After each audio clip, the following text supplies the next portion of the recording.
Señoras y señores, bienvenidos, muy buenas noches. Esto es Al Cierre del Día, de la jornada, los temas relevantes y trascendentes para el debate y el análisis. Le doy la bienvenida, gracias por acompañarnos. Saludo a la distancia, Enrique Quintana. Muy buenas noches, Enrique. ¿Qué tal, Leo?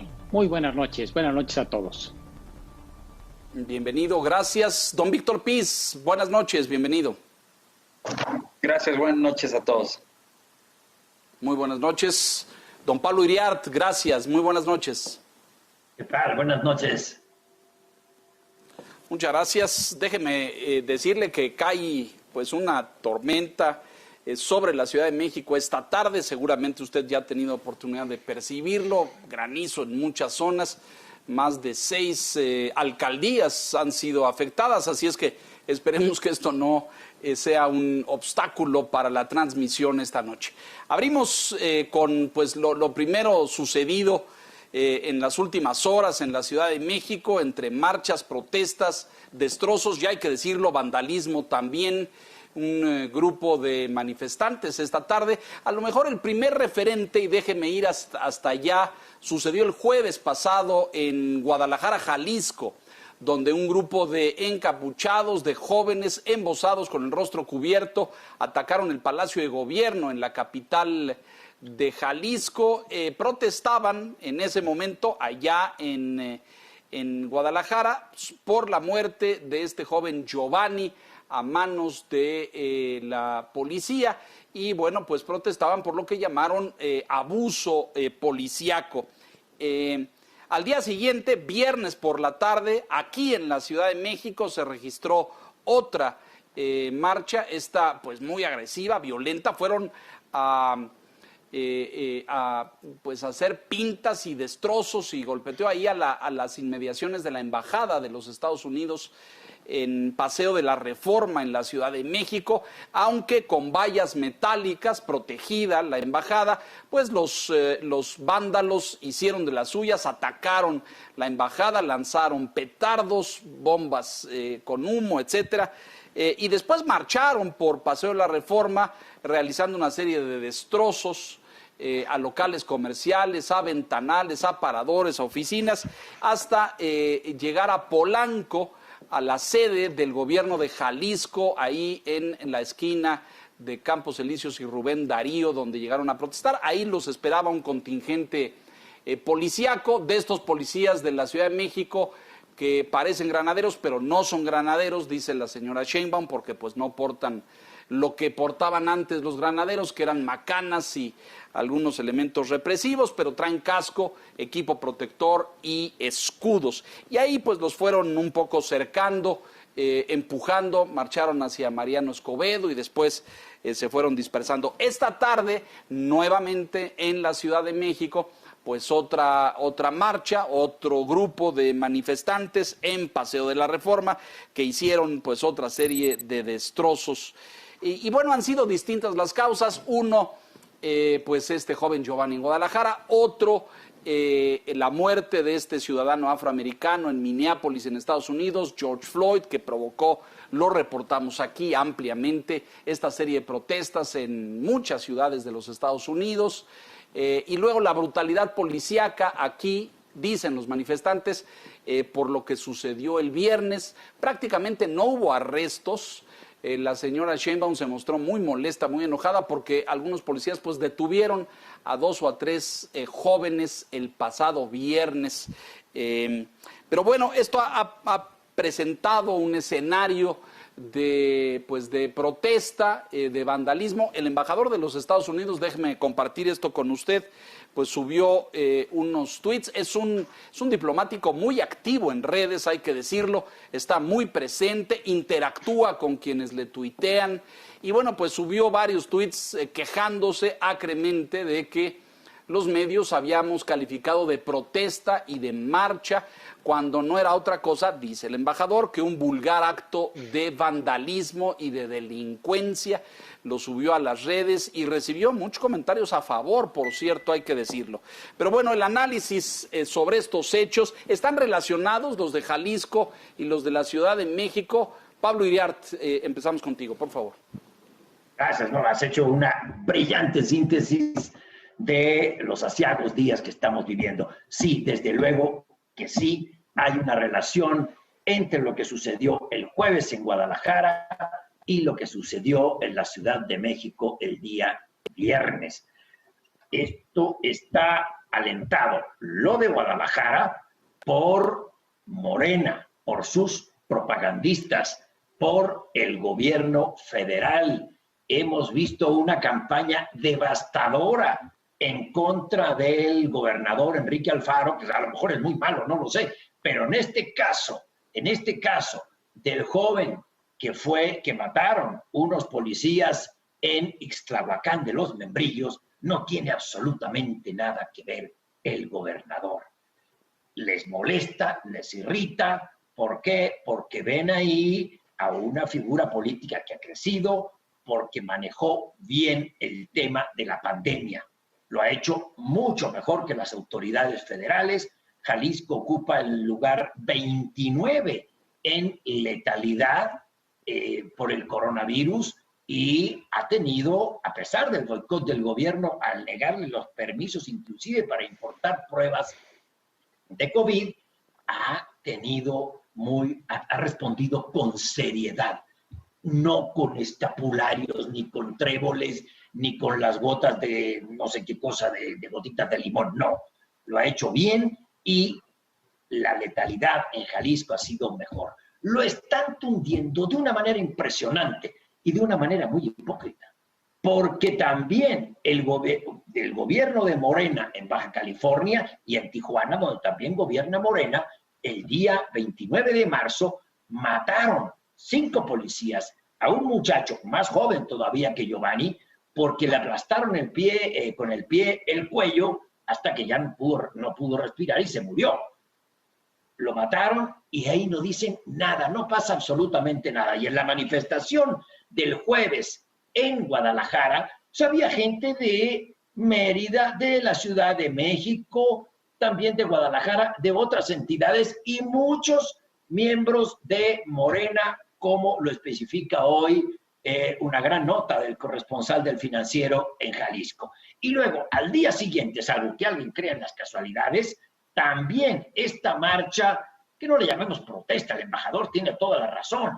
Cuando el gobierno quiere borrar la línea que hay entre protesta y delincuencia, ahí sí estamos fritos, porque la autoridad está perdida. Y es lo que ha hecho la autoridad de la Ciudad de México. Repitieron las consignas del presidente y de Morena, las pintarrajearon a su manera. Abajo los ricos, para que haya un rico tienen que haber 1000 pobres, lo cual es mentira. La burguesía, y a romperle los cristales a los ricos, con lo que el presidente no sabe qué hacer. Hemos entrado en una espiral de violencia que al principio la creyeron controlar en Jalisco y se les ha ido de las manos y se les seguirá yendo de las manos, porque jugar con fuego cuando la hierba está tan seca es una irresponsabilidad enorme del gobierno, su partido y sus propagandistas. Hoy lo vimos, saqueos. Hay muchos elementos aquí, Pablo, como consigna la información de ese día, manifestantes exportados de otras ciudades. Víctor, ¿alguien paga esto? Es decir, aquí hay boletos de transporte, hay gastos de viáticos. ¿Quién está detrás de todo esto? Sí, sin duda alguien está detrás de todo esto. Déjame decir que en el caso de Jalisco fue evidente que hubo grupos infiltrados en las protestas del jueves, protestas que se dieron a propósito del primer mes de la muerte del joven Giovanni López en el municipio de Ixtlahuacán de los Membrillos, que está a 30 kilómetros de Guadalajara y que pues murió en circunstancias extrañas, cuando menos, porque se lo llevó la policía municipal y al otro día le hablan a sus familiares para decir que vengan a recoger su cuerpo. Entonces, a propósito de este mes es que se dieron estas manifestaciones, y lo que hemos visto en estos días, Leonardo, pues francamente es una especie de péndulo. Por una parte, pasividad de policías, pero por otro lado, excesos, como en el caso de Jalisco. Entonces, sí fue lamentable lo que pasó allá en Jalisco por las manifestaciones fueron violentas, pero también la respuesta de las autoridades policiales, de los miembros de la Fiscalía del Estado de Jalisco, que hubo protestas el jueves que fueron las fuertes, digamos, y el viernes todavía se repitieron, hubo secuelas, y en esta actuación de miembros de la Fiscalía, el gobernador, él dice, bueno, yo no di las instrucciones de que violentaran a las personas que estaban participando en estas protestas.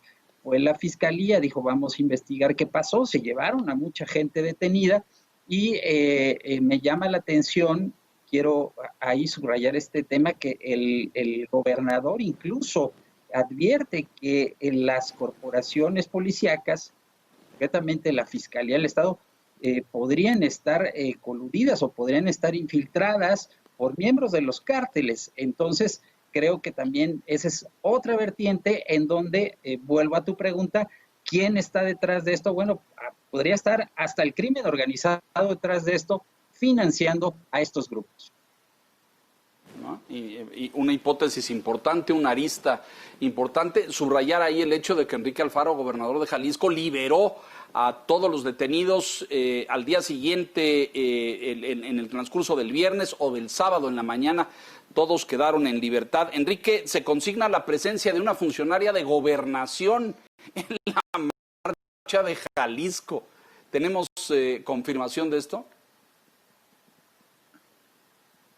Sí, claro, pues ella misma lo confirmó. No necesitamos que haya terceros confirmándola si ella misma dice que estuvo ahí, la encargada de violencia de género. Y dice que estuvo ahí para respaldar, ahí tienen el tuit donde ella misma lo confirma. El cuestionamiento llegó rápidamente diciendo pues eran horas hábiles, día hábil, entonces pareciera que es parte de su trabajo y por eso, bueno, luego las dudas de si no hubo mano, iba a decir negra, pero bueno, no es lo más adecuado en estos tiempos, una mano oculta moviendo los hilos en estas marchas, como ya lo comentaron. Y creo que hay 2 o 3 puntualizaciones adicionales. Sin lugar a dudas, coincido plenamente con lo dicho por Pablo y por Víctor, pero yo agregaría que estamos viendo la ineficiencia de los cuerpos de seguridad. En el caso de Jalisco, por ejemplo, apenas hace muy pocos días se aprendió a los 2 policías municipales que son los principales responsables de la muerte de Giovanni. Esta muerte allá en el municipio de Ixtlahuacán, como señaló Pablo, pues fue por lo menos el motivo explícito de estas movilizaciones, las que luego se conjugaron y se extendieron a otros puntos. Esto tiene un mes, la muerte fue el 4 de mayo, entonces pues algo pasó porque se dio la marcha y se hizo la aprehensión. Evidentemente, la Procuración de Justicia no está funcionando de la manera más adecuada. Luego, en el caso de Guadalajara, los cuerpos de seguridad en la segunda marcha, pues actuaron con exceso de fuerza.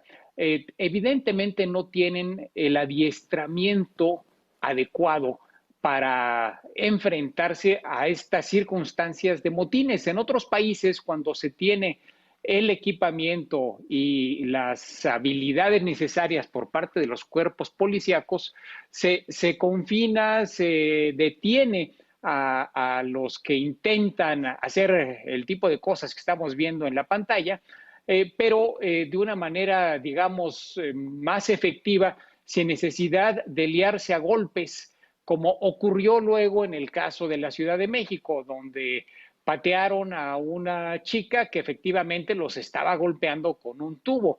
Pero bueno, a veces los cuerpos policíacos actúan como si fuera pleito callejero. Y un segundo punto que quisiera poner sobre la mesa.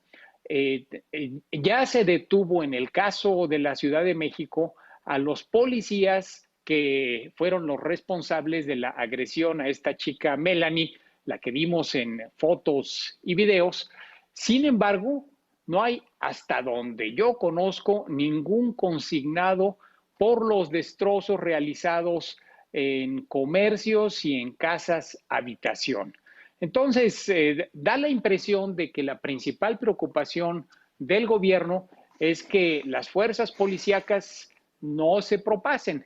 Pero si lo hacen así los manifestantes, como hay múltiples testimonios visuales, pues ahí no pasa nada. Es evidentemente en cualquier lugar del mundo, cuando tú permites que se delinca, porque finalmente son delitos los que se cometieron, y no los castigas con la justificación de que están haciendo una protesta, pues estás detonando la próxima movilización.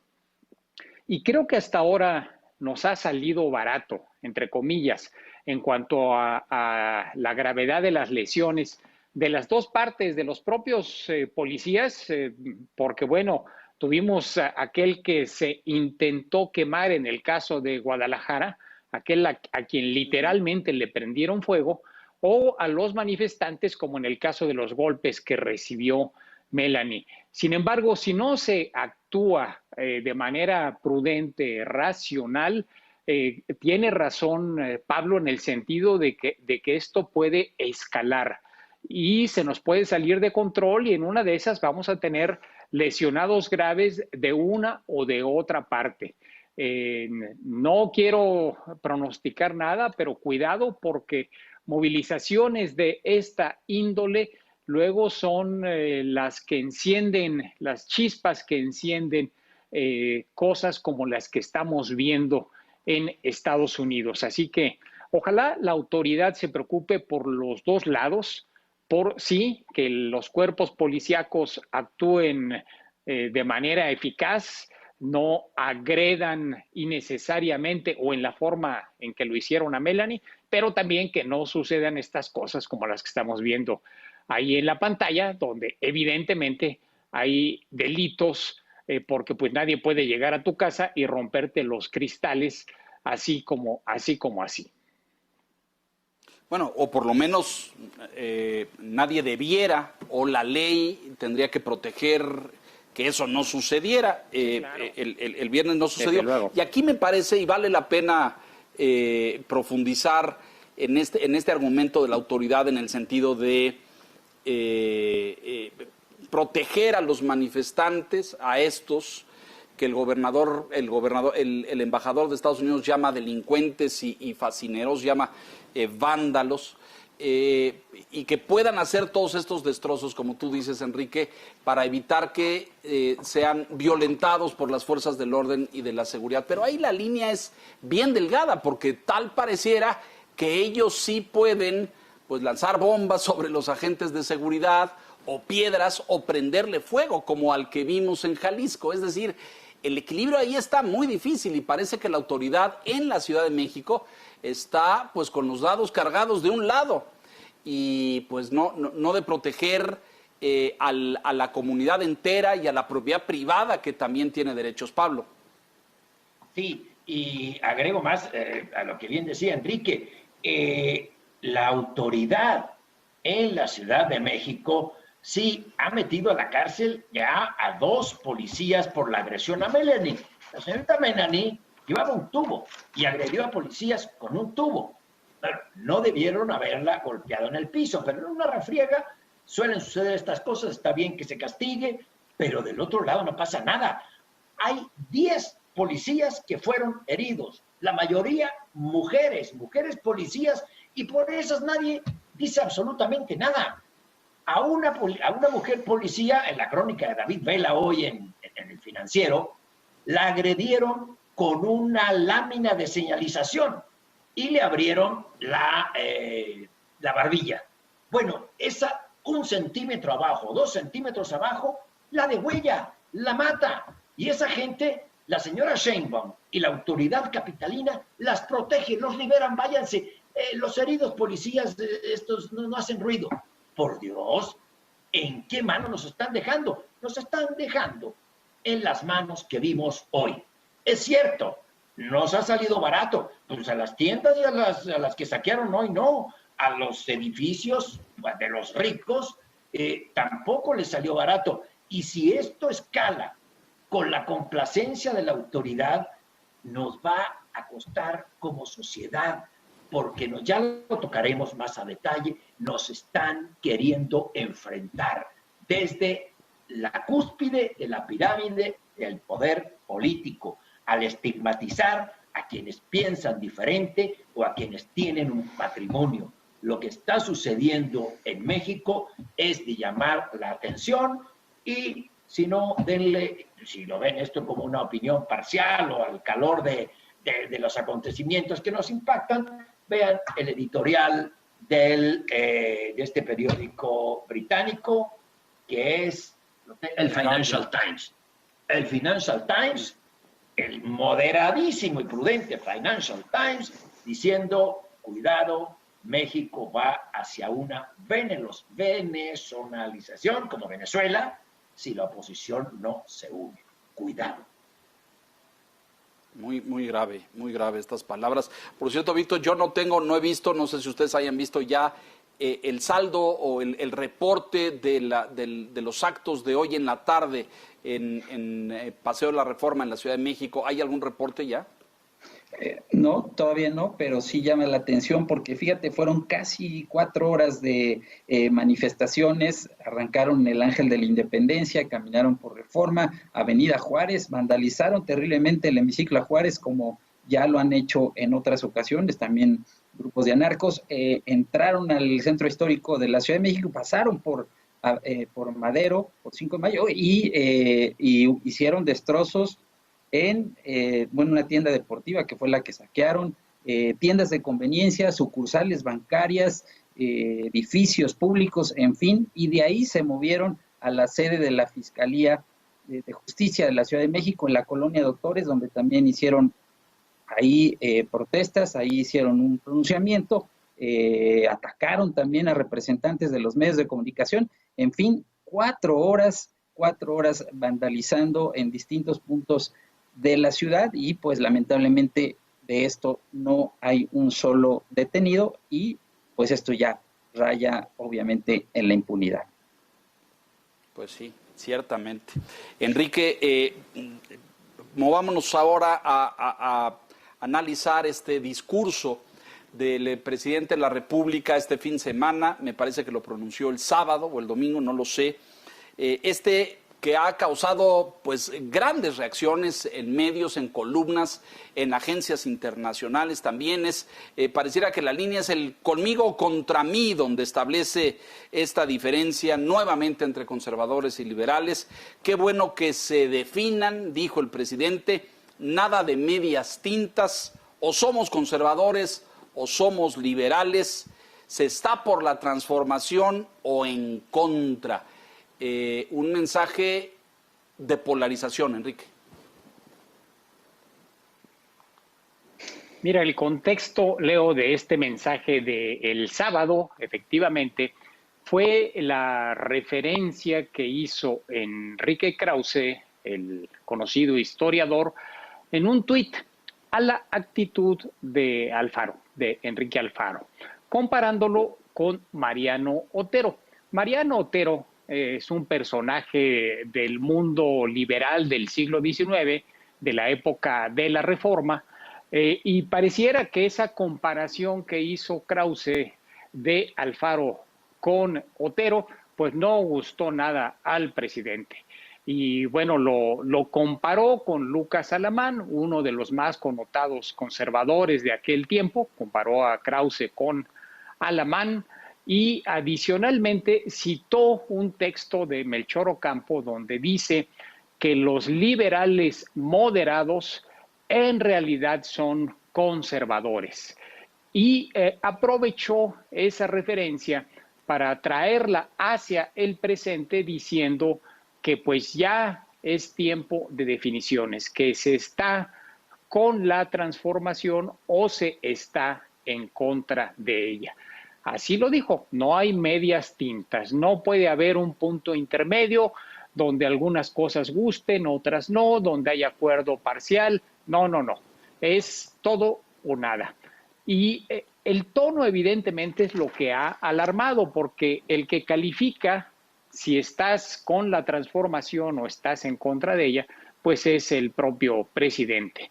De modo que no está dejando opciones, vaya, ni adentro, ni en Morena, mucho menos fuera de su ámbito partidista más cercano. Y esto, pues evidentemente, es de temerse, porque un presidente con el poder que concentra el presidente López Obrador, realmente en esta visión de o están conmigo, y si no están abierta, clara e incondicionalmente conmigo, están contra mí, a lo que conduce es evidentemente a la polarización del país, algo que con lo cual no debemos jugar. Los acontecimientos de los últimos días, la violencia que vimos en las calles, creo que es testimonio de que es algo que debemos evitar. Grave discurso, me parece, y grave línea divisoria. Pablo, tu análisis, por favor. Sí, coincido plenamente, de principio a fin, con lo que decía Enrique, lo que escribió hoy en su columna del Financiero. Añadiría algo que es es lo más grave. Lo hace el presidente, o están conmigo o están contra mí, que es lo mismo que ha dicho Chávez, lo mismo que dijo Castro, lo que dijo Stalin en su momento. Es decir, más señales imposible de hacia dónde vamos.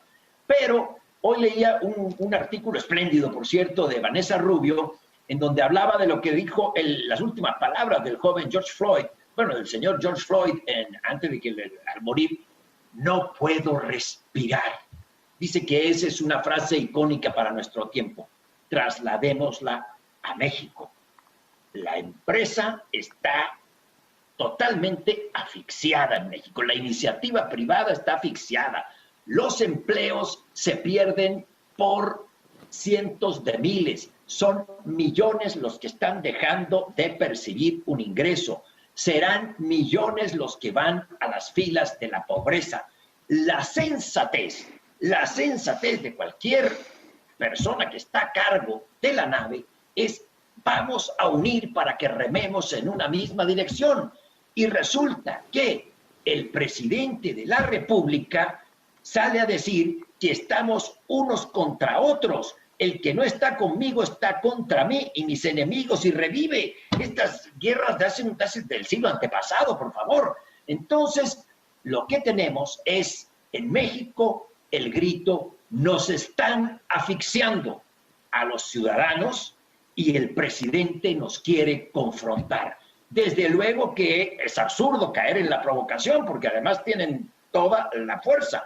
No se puede ni se debe caer en la provocación de responder a esta violencia que genera la polarización que emana desde la presidencia de la República y que sublima a sus fanáticos a cometer actos vandálicos, y ya los veremos increciendo, y responder a la violencia con violencia. No, lo que sucede es que van a destruir el país si no hay un gran acuerdo, un gran pacto al que el presidente no quiere convocar. Lo decía hoy una mujer de izquierda extraordinaria, Clara Husitman, que fue maestra, en el INCO y en otros lugares de Andrés Manuel López Obrador, que siempre la pone como referencia. Clara Husitman decía: vamos hacia la balcanización de México y a la destrucción del aparato productivo. Urge un acuerdo nacional, un pacto, que si el gobierno, dice Clara Husitman, si el presidente no lo quiere convocar, que lo convoque el judicial o que lo convoque el legislativo, porque se necesitan acuerdos. El problema es que sin el ejecutivo eso no funciona. Como dijo George Floyd, no puedo respirar. Eso le pasa a México, y tenemos un jefe de Estado que, además de que no nos deja respirar, nos quiere confrontar.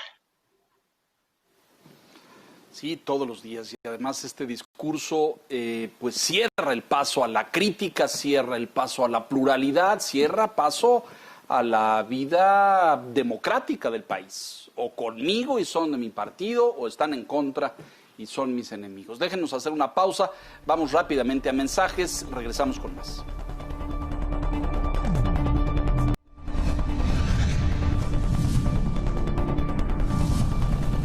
Estamos de regreso, vamos rápidamente al panorama económico vital. También el Banco Mundial hace nuevamente una revisión de pronósticos y de expectativas de crecimiento para toda América Latina, en particular para México. Revisa los pronósticos a la baja en órdenes de menos 7.5 y menos 8% de crecimiento para el 2020.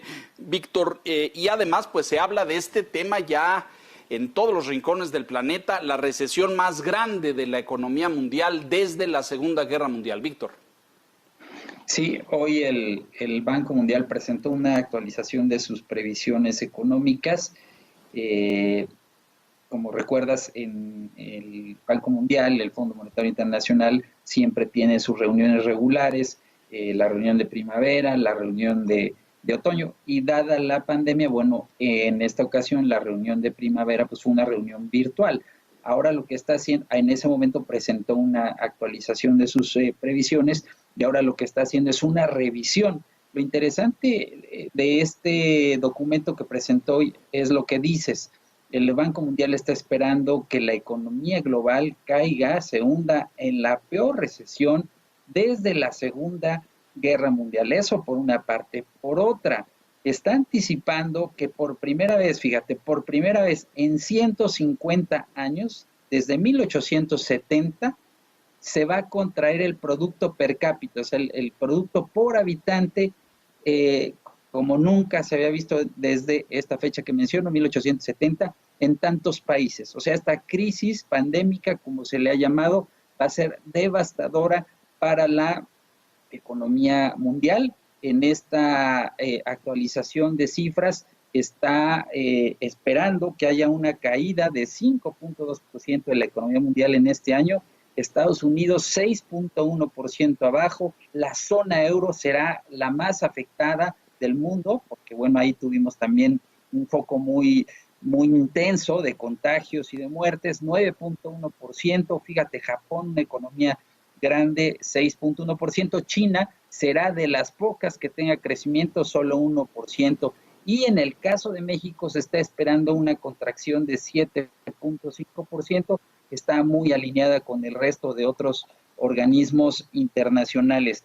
La señal también que deja el Banco Mundial es que la recuperación pues va a ser lenta, no va a ser rápida, como ahora los mercados financieros están de alguna manera descontando que va a haber una recuperación rápida de la economía global. En algunos países se han generado indicadores positivos en los últimos días, particularmente en Estados Unidos y China, pero la verdad es que la caída va a ser muy profunda, el golpe va a ser muy duro y la recuperación va a ser lenta. Va a llevar muchos años recuperar los niveles de actividad económica que se tenían antes de esta pandemia. Entonces, el panorama no es favorable. Tuvimos esta revisión de cifras por parte del Banco Mundial y en unos días, el miércoles, la Organización para la Cooperación y el Desarrollo Económicos, la OCDE, también hará revisión de sus escenarios y seguramente el panorama también será sombrío.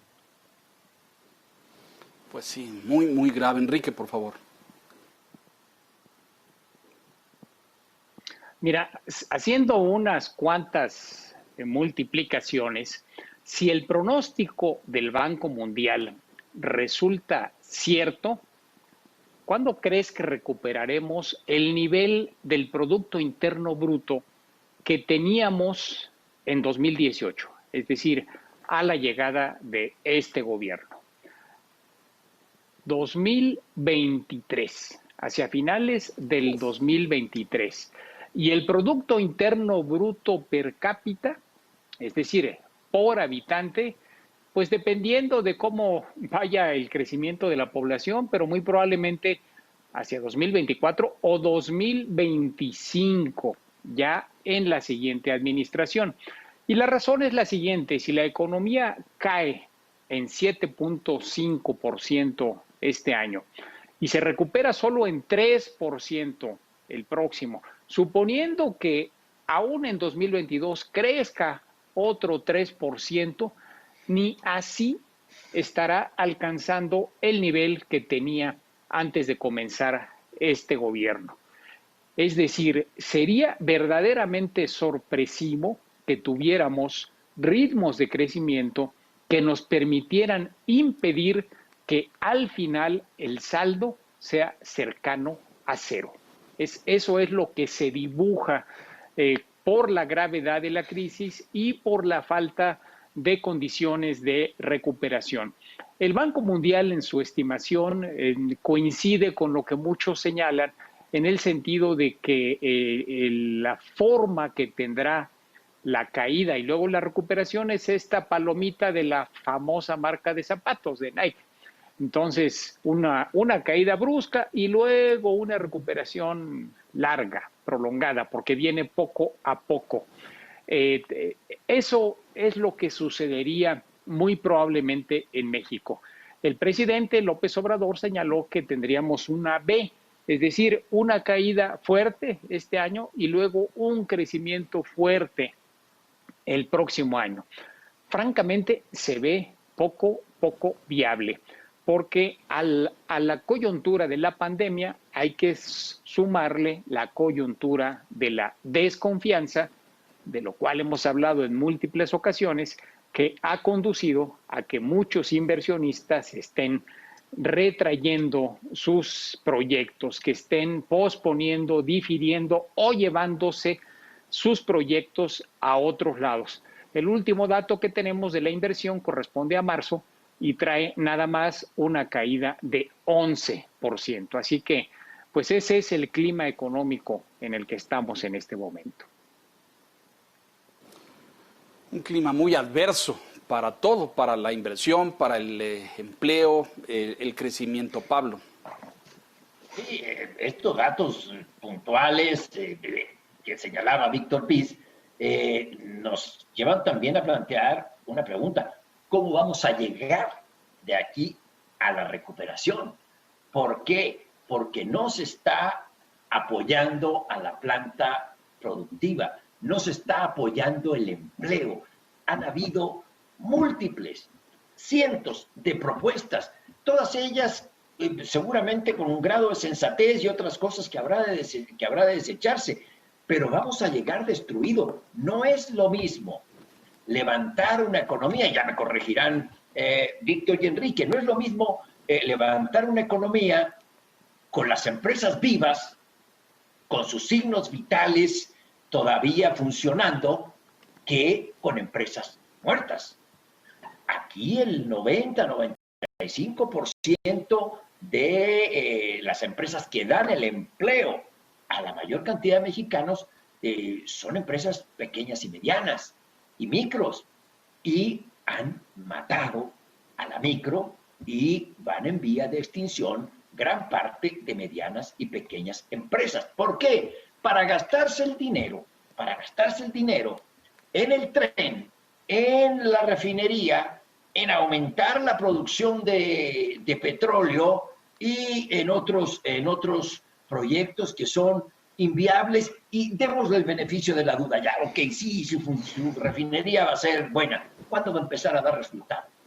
El Tren Maya se va a llenar de turistas. ¿Cuándo va a empezar a dar resultados? ¿Cuándo regresará el turismo? Es decir, no se está pensando con sensatez lo que se necesita ahora, pero lo dice todo mundo, porque todo mundo le está metiendo dinero de sus bancos centrales, del fisco o con préstamos a sostener el empleo y las empresas.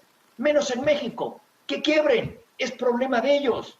No vamos nosotros a meter a rescatar a empresas privadas, dice la máxima autoridad del país, y eso provoca carcajadas y aplausos en las reuniones que tiene en la mañana temprano con su gabinete, con su equipo cercano, según hemos podido ver en algunas filtraciones que están en redes sociales. Entonces, ¿cuándo nos vamos a recuperar de ese golpe que describía Piz con números?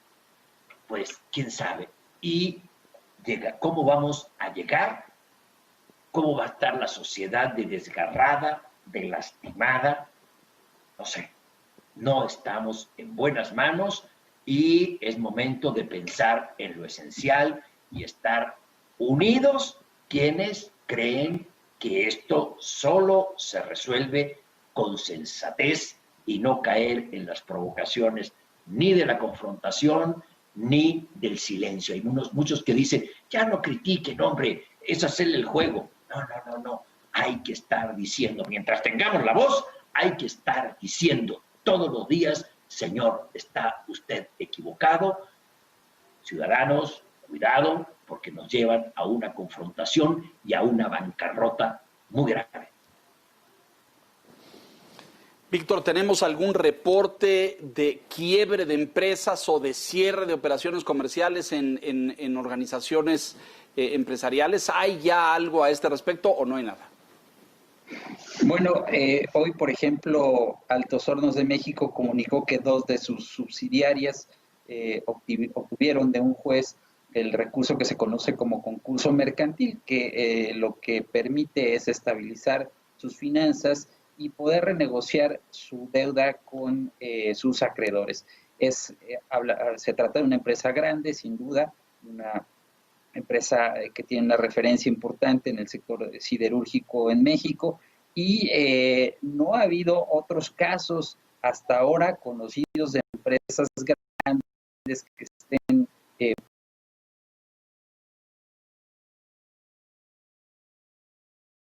casos más que han salido en trascendidos de columnas, pero la verdad es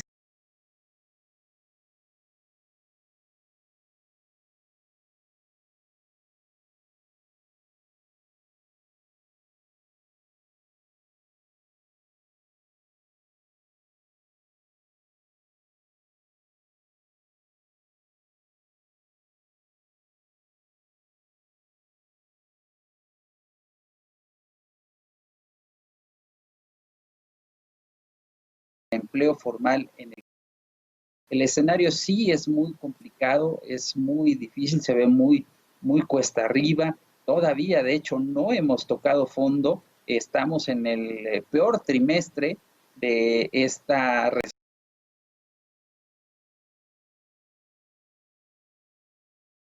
recesión, la encuesta del Banco de México, de que la caída de la economía será de 14% en este trimestre, y después veremos todavía cifras negativas en los trimestres subsecuentes, posiblemente hasta principios de 2021.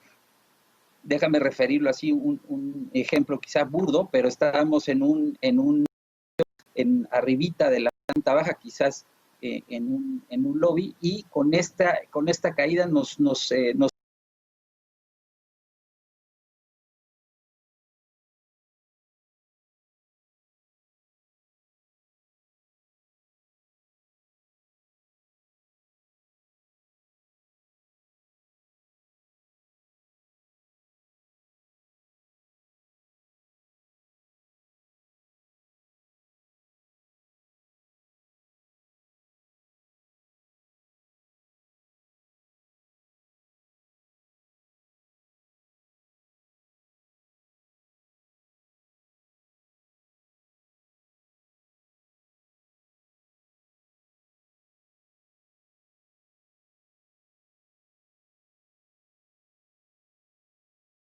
que apuntaba Pablo en el sentido de lo que va a significar en sacrificio de empleos, de familias, de gente entrando a la pobreza. Vamos a hacer una pausa nuevamente, vamos a mensajes, regresamos enseguida.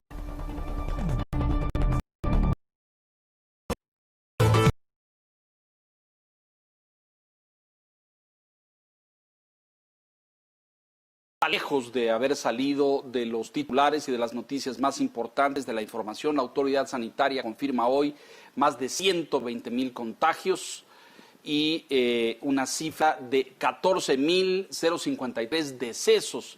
El informe del día de hoy, justamente cuando se da a conocer el Instituto Mexicano del Seguro Social, el señor Zoe Robledo dio positivo a la prueba, junto con otros directivos del Instituto Mexicano del Seguro Social. El señor Robledo estuvo pues apenas el día de ayer y antier con el presidente López Obrador en un acto. Hoy el presidente abordó el tema y dijo que él no se hace la prueba porque pues no tiene síntomas. Y en este contexto, en esta combinación, pues la señora secretaria de Gobernación, la señora Sánchez Cordero, diciendo que ella está blindada porque toma nanopartículas de cítricos. Creo que son muy buenas, a lo mejor las debiéramos consumir todos en México. Señor Quintana, por favor, su reflexión en ¿Nano qué? Bueno, no sé así, ¿no? A qué no sé a qué se esté refiriendo la secretaria. Evidentemente quiso jugar y explicar, porque fue a pregunta expresa de por qué no usaba cubrebocas. Esa fue la respuesta. Estoy blindada, no necesito ese tipo de artilugios para no contagiarme. Pareció un juego, pero en realidad uno llega a pensar que es realmente una creencia profunda y que efectivamente piensa que no se va a contagiar. Creo que es estar jugando con fuego y estar mandando un pésimo mensaje para la población en el sentido de hacerle creer que con este tipo de cosas, con juguito de limón o con, como decía Barbosa, con mole poblano, pues se cura o se evita la enfermedad. En realidad sí hay un problema ahí serio. La falta de precaución, evidentemente, eventualmente lleva a contagios. Y pues ya lo vimos en el caso del director general del IMSS, que en los eventos en los cuales se le vio junto al presidente, como buena parte de los funcionarios, tampoco usó cubrebocas. No sé si ya estaba contagiado entonces o se contagió posteriormente, pero bueno, hay un riesgo serio de que no sea el único integrante del equipo de gobierno que tenga este padecimiento. Los otros funcionarios del IMSS que se contagiaron no son, digamos, de menor jerarquía. Es el secretario general, el segundo de a bordo, el señor Javier Guerrero, el director de finanzas del Seguro Social y también un encargado de delegaciones. Ahí vemos en pantalla otros funcionarios que se han contagiado. En redes sociales se manejó de broma, recuerdan el dicho del presidente, que el mejor remedio para no contraer la enfermedad era no robar, no mentir, no traicionar. Dijeron, bueno, pues le salió muy poco honesto el director del IMSS, igualmente jugando con estos dichos del presidente. Realmente es irresponsable todo esto porque en el contexto en el que estamos se manda el mensaje a la población de que no hay problema, de que con gotitas de limón o con buena voluntad la enfermedad no llega. Y claro que llega, y ahí están las cifras de todos los días. Ayer se cumplió un mes del pico pronosticado por el doctor López-Gatell. Iba a ser el 8 de mayo, ¿se acuerdan? Pues llegamos al 8 de junio y el pico nada más, lamentablemente, no se ve. No se ve. Qué ironía, de verdad, qué grosería. Las autoridades del instituto que cuida la salud de los mexicanos, por lo menos de una parte considerable de ellos, más de 20 millones, etcétera, todos infectados seguramente por el ejercicio responsable de los cuidados y las protecciones. Pablo. Pues la plana mayor del Instituto Mexicano del Seguro Social tiene coronavirus. O sea, eso es, resume, quizás sea una metáfora de cómo ha jugado esta administración con una pandemia delicadísima y a la cual primero se equivocaron en el diagnóstico y no le dieron la importancia que tenía. Por eso tenemos a médicos en el hospital de traumatología, que no es hospital COVID de Lomas Verdes, que se protegen con plásticos. Le llegan todo tipo de enfermos, es decir, ahorraron y de último momento están mandando a comprar cubrebocas. Y aquí hay un responsable, hay que decirlo con todas sus letras. el doctor López-Gatell. Él es el comandante en jefe del combate a la pandemia y sale con que el presidente está blindado porque su fuerza no es de contagio. Oiga, señor, usted es el jefe, sea serio, dígale al presidente que se ponga cubrebocas.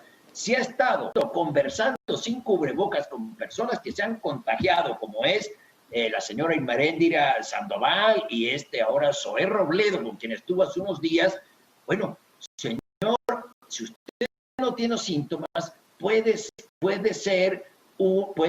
contagiar y ser un asintomático. Póngaselo porque es el ejemplo para el país. Use cubrebocas. No, López-Gatell dice que no y él no lo usa. Es decir, tenemos a un médico muy ambicioso que por darle por su lado al presidente los ha hecho creer a todos que los altos funcionarios no se enferman, que son semidioses o tiene su talón de Aquiles en la Laguna de Estigia, ahí se quedó el taloncito de Aquiles que no metieron y por ahí se contagia. Todo mundo se puede contagiar, no porque sacó 30 millones de votos. Es decir, están mandando un pésimo mensaje a la población, son unos irresponsables. Empezó Gatell, que como señalaban, primero dio una fecha del pico y todavía no llegamos al pico, pasando un mes. Primero dijo que habría entre 5.200 y 6.000 muertos cuando mucho. Eso lo dijo apenas a finales de abril. Luego habló de 30.000 y luego habló de 35.000 y el fin de semana pasado habló de 60.000. No tienen la menor idea de lo que están haciendo. Solo saben pelearse, descalificar y obstruir a otros. Volvemos al caso Alfaro, que les prohibieron la importación de pruebas, y a los hospitales privados en una época también les prohibieron hacer pruebas. Es decir, ¿en qué manos sanitarias estamos con el doctor López-Gatell? Bueno, hasta ahora no le creo a ninguna de sus cifras, por supuesto, pero por lo que se ve nos ha salido, por las defunciones, nos ha salido barato la irresponsabilidad de estas personas, de este doctor. Pero eso explíquenselo a los familiares de los muertos, de los contagiados, a los 94, a los familiares de los 94 trabajadores de limpia de la Ciudad de México que han muerto de coronavirus porque no les han dado el material a estas pobres personas, trabajadores, buena gente, simpáticos que nos recogen la basura y que limpian las calles. No les han dado el material de protección. Y ahí sí, señor presidente, nosotros sí ahorramos el 75%. Hay muertos de por medio, muertos por la gran irresponsabilidad de quienes están conduciendo el combate a la pandemia. Insultante, Pablo, de verdad insultante. Otro caso vergonzoso es el de Pemex. No sé si ya tuvieron la oportunidad de ver las cifras, pero más de 350 y tantos fallecidos en Pemex por lo mismo que estás diciendo. Por materiales de protección, de cuidados, protocolos, porque fueron insensibles, irresponsables, y ahí está el costo de vidas humanas. Víctor, por favor. Sí, en el caso de Pemex son ya más de 100 empleados que han fallecido. Hay otra cantidad de jubilados, familiares también, personas que trabajaban como contratistas para la empresa. Y sí, mira, el caso del director del IMSS, el viernes estuvo en la conferencia mañanera del presidente, en el penúltimo día de esta gira de reapertura, y la verdad es que las señales sí son contradictorias, porque todavía el semáforo para esta semana ya se pintó todo de rojo, ya ni Zacatecas, que estaba en anaranjado, ya es completamente rojo. Entonces, la verdad es que era muy contradictorio hacer una gira cuando el país sigue en el nivel de máxima alerta, y aún con eso, pues en las conferencias o en los eventos públicos que tenía el presidente, ni él ni los integrantes de su gabinete aparecían con el cubrebocas, estaban todo el tiempo descubiertos. Y la verdad es que eso contrastaba con el caso de algunos gobernadores de ciudades en donde estuvo el presidente, que sí aparecían con el cubrebocas. Entonces creo que es una mala señal que no el propio gobierno, que está tratando de contener la pandemia, pues no haga uso de un elemento tan indispensable como el cubrebocas. Así es. Bueno, se nos termina el tiempo. Lamentablemente les quiero agradecer mucho. Don Pablo Iriart, muy buenas noches. Gracias. Buenas noches. Muy amable. Gracias. Don Víctor Piz, gracias. Buenas noches. Buenas noches, gracias. Enrique Quintana, muchísimas gracias. Buenas noches. Muy buenas noches. Y así nos despedimos. Con quisiéramos dejarle un mejor panorama, pero pues la realidad y los hechos no nos lo permiten. Gracias por habernos acompañado esta noche. No se despegue, mucho más aquí en el Financiero Bloomberg a continuación. Buenas noches.